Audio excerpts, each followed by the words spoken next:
you go, man. I know. Yeah. So we're gonna work this whole section. So we're gonna work this guy right here is a kind of a pokier vine. It's not Wydelia, not native. More than welcome to pull it. All these vines are not native. This guy right here though is. This is a carex. So we're gonna leave him. So anything on this weed mat, you can scoop it, cut it, pull it back with gloves. And then what I like to do actually is I'll look back. Okay, there's nothing there. Cool, step back. And I'll just keep rolling it towards me. I'll see it popping through the weed mat here. You can see it's coming in at that crease. It's popped through a hole. I'll just cut it and keep going. Cut, cut, cut. Keep going. And you can do this as far as you want. And then this mass is ready to go in your bucket.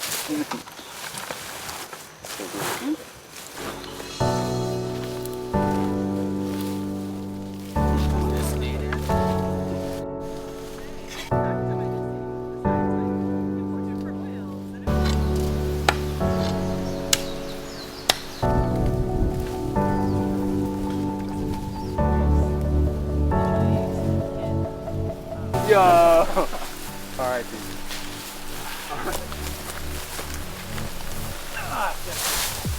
Cool. Yeah, man, it's amazing. Getting to give back with Koolau Mountain Watershed Project.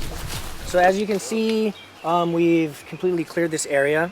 This was totally covered and dominated by invasive species and invasive vine. So only one species was present in all this understory, and it was covering some of our other native outplants that we have here.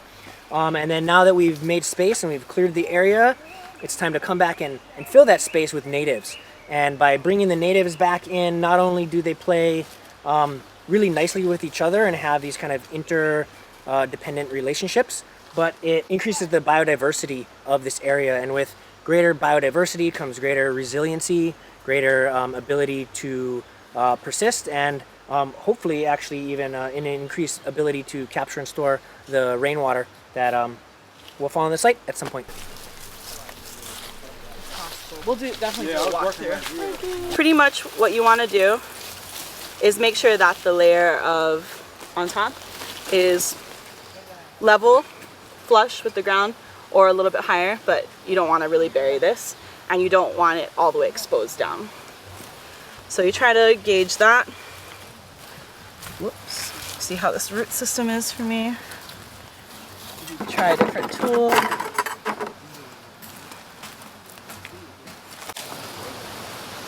Okay.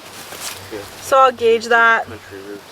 That's probably a little too much, so put that back in. When you huli the plant or flip it, you want to flip on top of the hole so you don't lose any of the good nutrients and the perlite that's with it. Give it a couple squishes, tap it, and it'll drop out. Huli it back. And you can kind of massage the roots to loosen them up a little. And then you want to make sure that any of the soil on the sides are touching the plant. So you don't want to leave any air gaps in there. And then we'll flag it so we won't lose it. And maybe afterwards we'll grab a bucket or two of water and we can water since it is summer. But that's about it.